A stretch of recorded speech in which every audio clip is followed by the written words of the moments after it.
Buenos días, buenas tardes, buenas noches. Eh, Hoy, como yo había prometido, traigo uno de los temas que,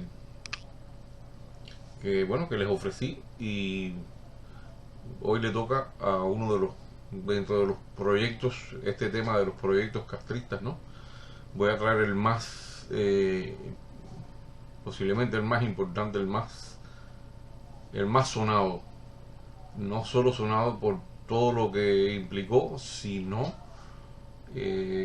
o sea, y por toda la publicidad que lo rodeó, todo lo que tenía que ver con él, sino por el fracaso tan estrepitoso. Es posiblemente el fracaso más estrepitoso de Fidel Castro, de todas sus ideas y todas sus cosas. Y bueno, se trata de la zafra de los 10 millones. Bueno, como nosotros como cubanos sabemos que Cuba es prácticamente siempre fue azúcar, y esa dependencia del azúcar como monocultivo fue la suerte y la desgracia a la vez de Cuba, porque qué pasa que a pesar de, bueno, de Cuba era prácticamente un cañaveral, sobre todo las zonas llanas, por supuesto. eh, Esta dependencia del azúcar era muy problemática porque había etapas del año que no se sembraba caña, que no se trabajaba en la caña, que era el llamado tiempo muerto, y mucha gente se veía afectada con eso. Toda la gente que trabajaba con el azúcar se veía afectada con lo del tiempo muerto. Y pues había, en el mercado internacional había vaivenes de precio, el precio lo mismo subía que bajaba, dependía mucho de la situación internacional. Hubo periodos muy buenos cuando hubo la Primera y Segunda Guerra Mundial, que Cuba, bueno, vendió gran cantidad de azúcar, pero después que acababan todos esos periodos o que ya la situación no estaba tan favorable a la venta del azúcar, bueno, pues los precios ya se deprimían, bajaban, y eso era muy problemático para la economía del país. Entonces, esta idea de la zafra de hacer 10 millones de toneladas, que fue un disparate total, porque en Cuba se habían hecho zafras grandes, zafras menos grandes, y la zafra más grande que se había hecho creo que había llegado más o menos a los 8 millones de toneladas de azúcar. Y entonces, desde más o menos 1964, ya Fidel Castro estaba buscando, ¿no?, la manera de hacer una mega zafra, una cosa de esta, para hacer una especie de dumping, inundar el mercado mundial de azúcar, ¿no? Y bueno, y esa idea empezó a rondar, y se empezó a consultar a los expertos, a la gente que sabía del tema, para que elaboraran un plan, un estimado de cuánta cantidad de azúcar podía producirse, eh, teniendo en cuenta la cantidad de ingenios que había y todas esas cosas, ¿no? Entonces, este grupo de personas que se reunían con Fidel Castro, llegaron a la conclusión de que no se podría pasar de las 8 toneladas y media. Y en esa misma reunión, según se cuenta, Fidel dijo, no, no, 9, que sean 9. Y después, posteriormente, entonces lo subió a 10. Y bueno, así eran los espasmos, estos espasmos mentales de Fidel, de todas estas cosas que se le ocurrían, ¿no? Y en este caso, bueno, pues se le ocurrió la zafra de los 10 millones, hacer 10 millones de toneladas de azúcar en un país que nunca, ni en su mejor época, había logrado pasar de los 8 millones.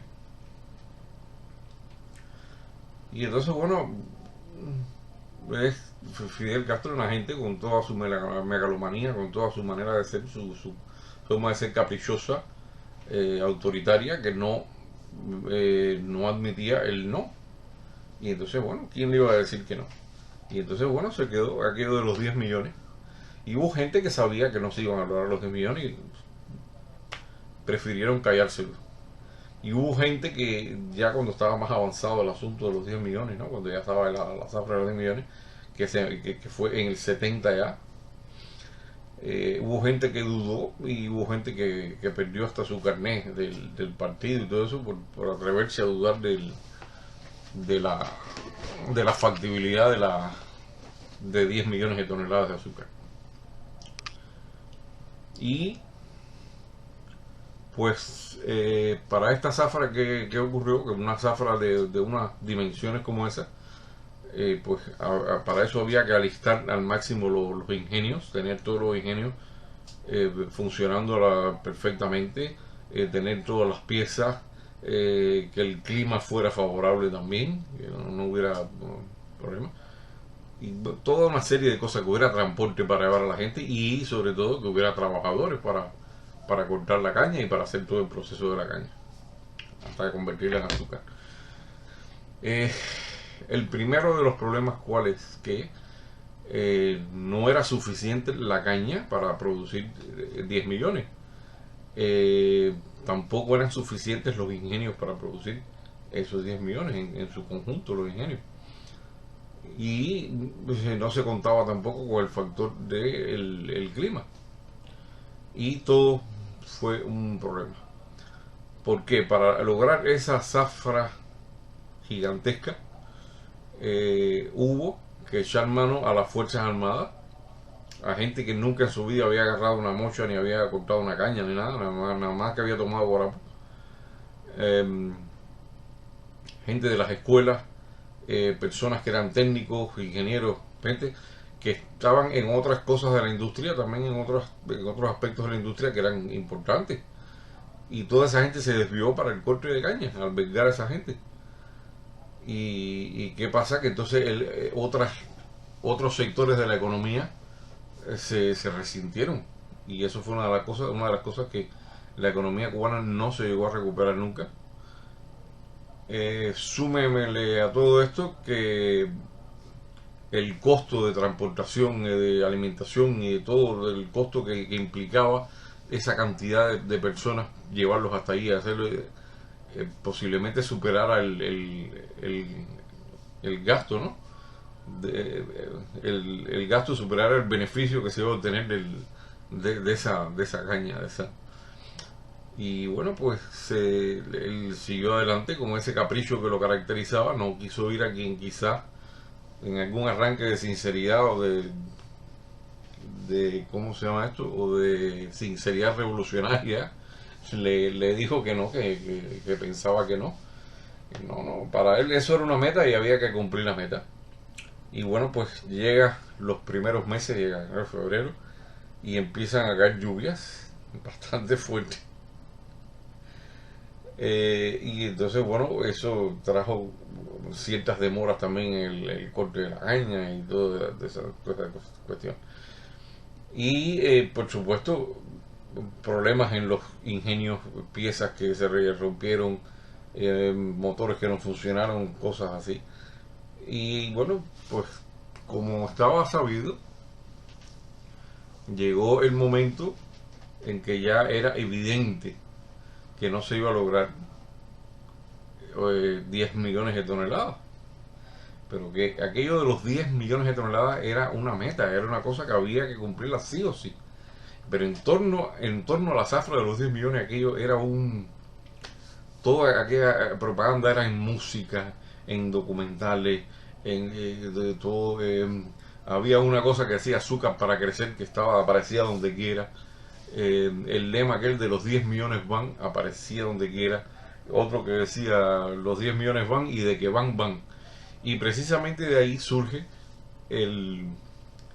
una de las orquestas más populares de música popular de Cuba, que fueron los Bang Bang. De ahí viene eso de los millones, de los 10 millones, Bang. Creo que posiblemente una de las pocas cosas buenas que salieron de la idea hasta la zafra de los 10 millones. Y bueno, la cantidad de gente desviada de otras cosas a eso fue catastrófica. Pero además llegó un momento en que se decidió despejar otros cultivos y despejar tierra para sembrar más caña, que eso también fue otro desastre porque hubo una serie de vegetales, de productos que empezaron entonces a escasear y a desaparecer. Son esas cosas tan locas que uno dice, bueno, ¿cómo a una persona se le puede ocurrir esto? Pero bueno, el mal mayor no es que se le ocurra, sino que tenga el poder de ordenarlo y ponerlo en práctica y que todo el mundo salga corriendo a hacerlo. Eso es el problema. Y a veces no se sabe quién ha hecho más daño, si el propio Fidel Castro o la gente que lo rodeaba, y todos estos funcionarios o gente que llaman cuadros intermedios. No se sabe quién hizo más daño, porque esa gente, con tal de reírle la gracia a Fidel Castro y con tal de mostrarse serviles, leales, etcétera, hacían a pie juntos, se extralimitaban incluso en el cumplimiento de sus misiones, de sus tareas, ¿no? Para que todo el mundo viera que ellos eran más revolucionarios, que eran los tipos más. Cuba estaba llena de ese tipo de mequetrefe, de gente cobarde y de doble moral, que quería solamente sobresalir a costa de los demás, del esfuerzo de los demás. Y hubo mucha gente que cortó caña y que se sacrificó. Yo me acuerdo, mi padre apenas lo vi en esa época, y era para donde quiera que uno iba, estaba escrito donde quiera: los 10 millones van, azúcar para crecer. Y bueno, era una cosa tremenda. Y bueno, pues llega el momento que ya se hace evidente que los 10 millones no se van a dar. Ya Fidel parece que se reúne con la gente que ya tenían todas las cifras, con todo, y se dio cuenta que aunque él quisiera, que la naturaleza no iba a oír los ruegos marxistas de él, y que pues iba a seguir lloviendo, iba a seguir habiendo todos los problemas que ha habido, y que no iba a haber 10 millones de toneladas, que se quedarían aproximadamente 8 millones y algo. Y efectivamente se llegó a, creo que fueron 8 millones 400 mil y algo, casi 8 millones y medio, que era lo mismo que le habían pronosticado al principio que se iba a llegar, que más que eso no se podía, ese era el máximo que se podía llegar. Y bueno, pues Fidel decidió que bueno, tenía que informar a aquello. Pero como él es una persona muy manipuladora, era una persona, yo digo a veces es porque sola vaya. Era una persona tan manipuladora que siempre tenía alguna solución o eh, alguna alternativa en mano, ¿no? Y entonces algunas le vinieron caídas del cielo. Por ejemplo, en el mismo 1970, en abril, desembarcó en Cuba el guajiro Vicente Méndez, que era de la gente de Alfa 66, ¿no? Se infiltró con unos comandos por Baracoa, o sea, para alzarse en Cuba, para empezar a hacer acciones contra el castrismo. Y bueno, esta gente los atraparon porque estaba infiltrado el Alfa 66, estaba fuertemente infiltrada por la gente del G2. Y estaba tan infiltrada que ya se conocían todos los planes de antemano.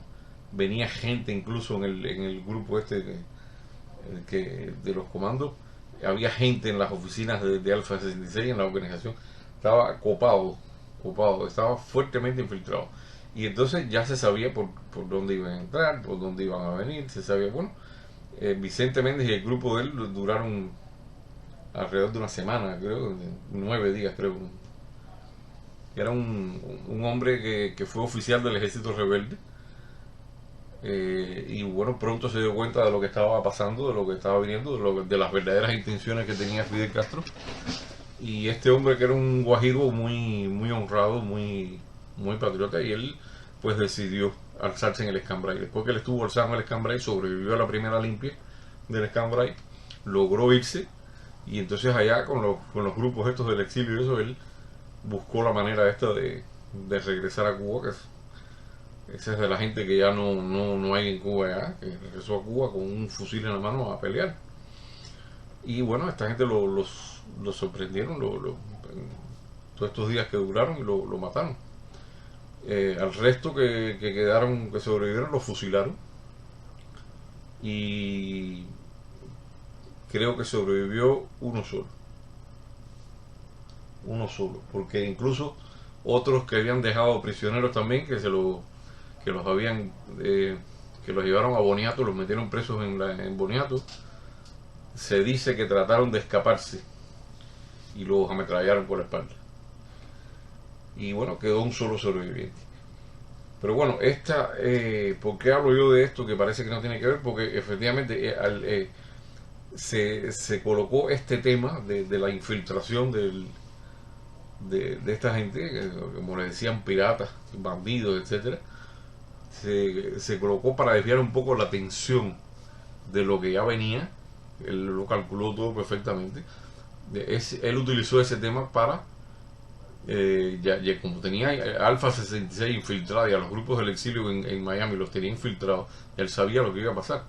Y entonces calculó, dijo, bueno, esto me va a coincidir con el anuncio de que no va a haber 10 millones.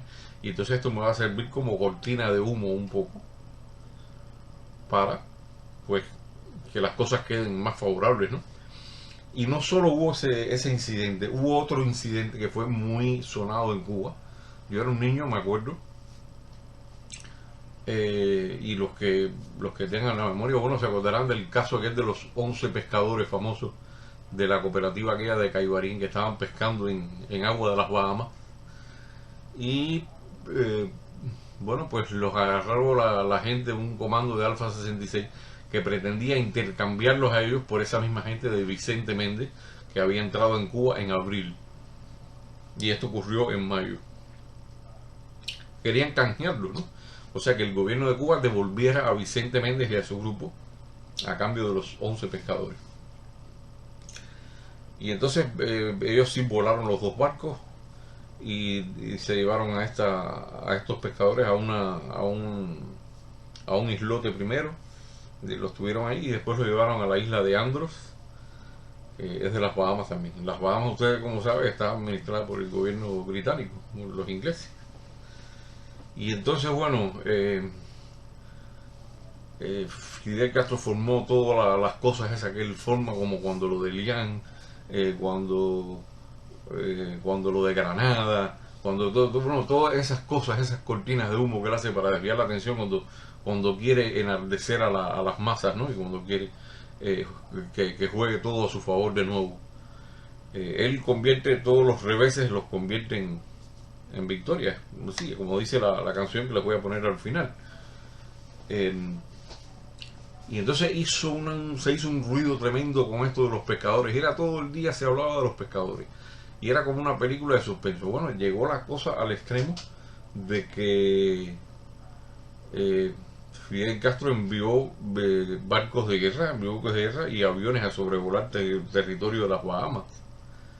Y entonces finalmente, no sé si fue el gobierno local de las Bahamas, no sé qué, se acobardó, no sé cómo fue, y la gente de Alfa 66 pues se retiraron y dejaron a los pescadores allí y entonces después se decía que un barco cubano los había ido a buscar y los rescató y los trajo. No, eso no era verdad. Incluso fueron las autoridades inglesas las que recogieron a esta gente, primero en un helicóptero y después los trajeron hasta Cuba. Y bueno, pues ese episodio de los pescadores, bueno, que fue apoteósico. Entonces yo era un niño y recuerdo, a media mañana fue, y yo estaba en la escuela y veo que empiezan a sonar bocinas de carros, claxon, y la gente gritando y chillando y decir, ¿y esto qué cosa hay? Entonces se pararon las clases y todo, y entonces la gente en los balcones, soltaron a los pescadores. Y entonces yo, que más o menos había oído hablar del tema de los pescadores, pero era un niño, no entendía muy bien aquello de los pescadores.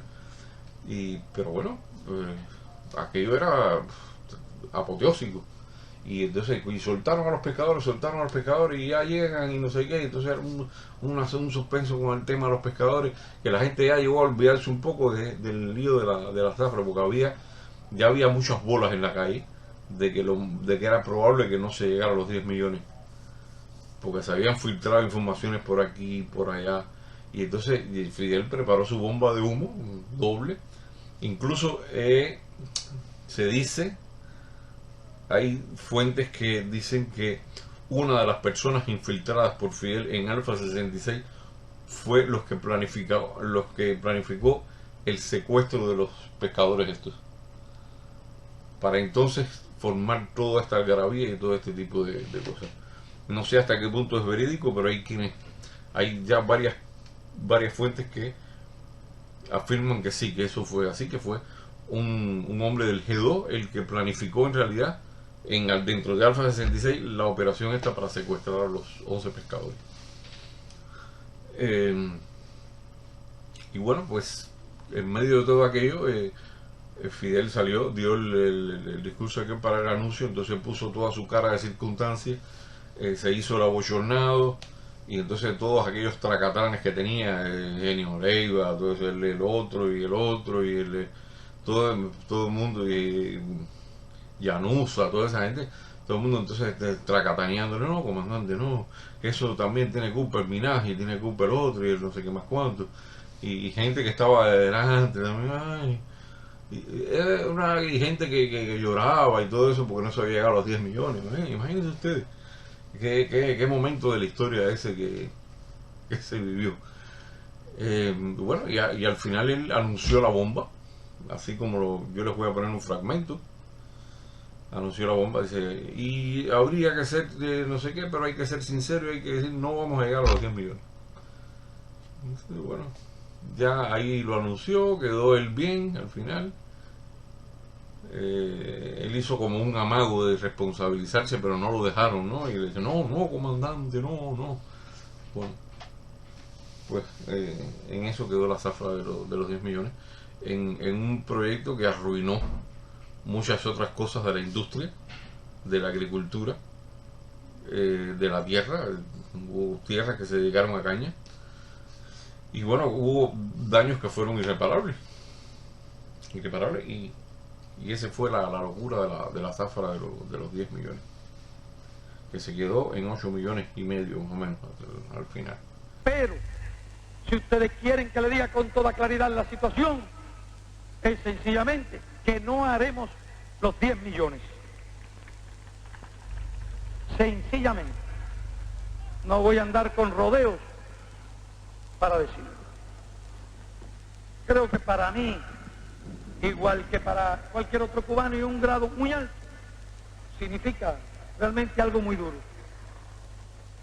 Significa algo muy duro, tal vez más duro que ninguna otra experiencia en la lucha revolucionaria.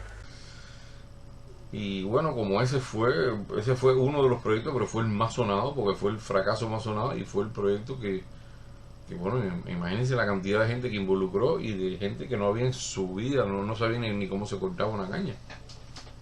Así que se podrán imaginar cómo era aquello. Entonces hay un cierto, en ese discurso también, bueno, había yo creo que en todo ese tiempo que duró la zafra, era como que se hubiera producido una especie de cultura en torno al tema de la zafra de los 10 millones. Hasta una canción al final que se le ocurrió a Pablo Milanés, ahí parece que una cosa improvisada, que era la canción, es con la que voy a despedir este video. Trataba de el revés y la victoria, o sea, se consideraba un revés lo de la zafra de los 10 millones, pero una victoria al haber recuperado a los 11 pescadores, ¿no? Y bueno, y haber eliminado, por supuesto, a los bandidos, a los piratas de Vicente Mendy. Y bueno, pues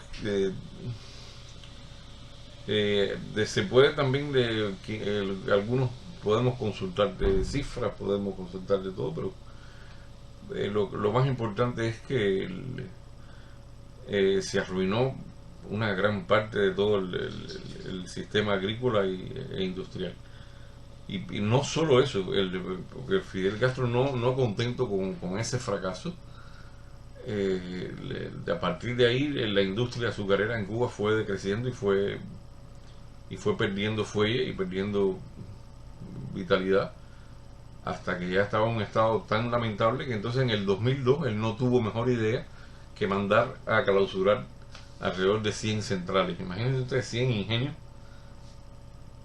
Hubo gente que pensó que era un disparate, pero ¿quién le pone el cascabel al gato? ¿Quién le dice a Fidel Castro que no?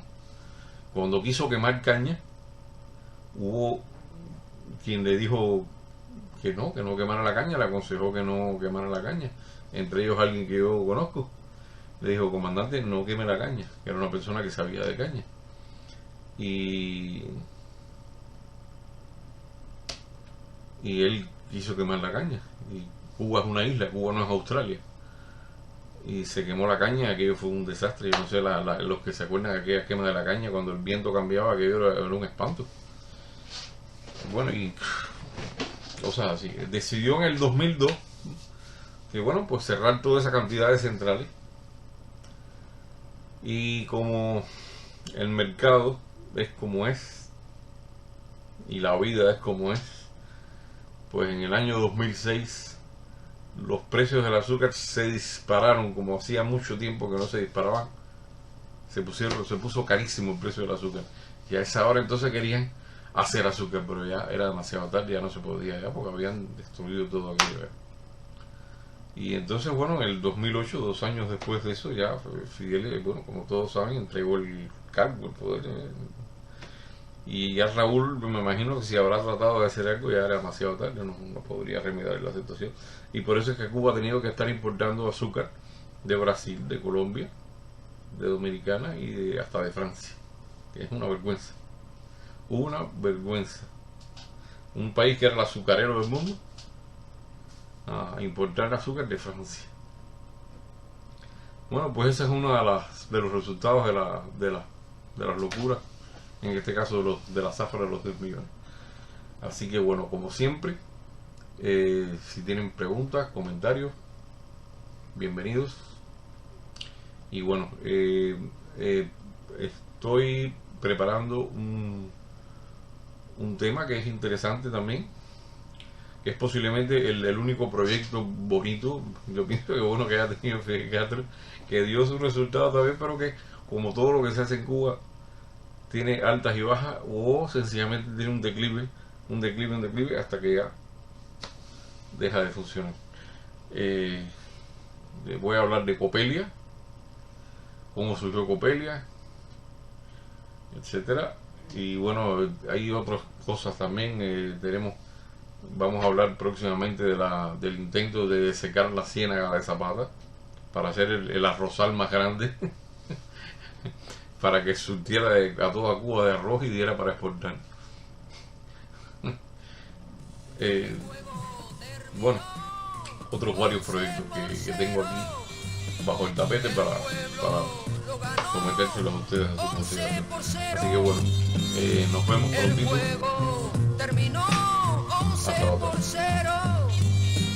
El pueblo lo ganó 11-0. Nuestro es también el revés. Nuestras serán las victorias. Nuestro es también el revés. Nuestras serán las victorias. Desde que el uso del machete era el de expulsar las huestes coloniales, fuimos subiendo firmes en la historia, aunque no faltaron momentos cruciales. A cada triunfo se subió un escalón, cada revés empujaba la acción, y así llegó la aurora.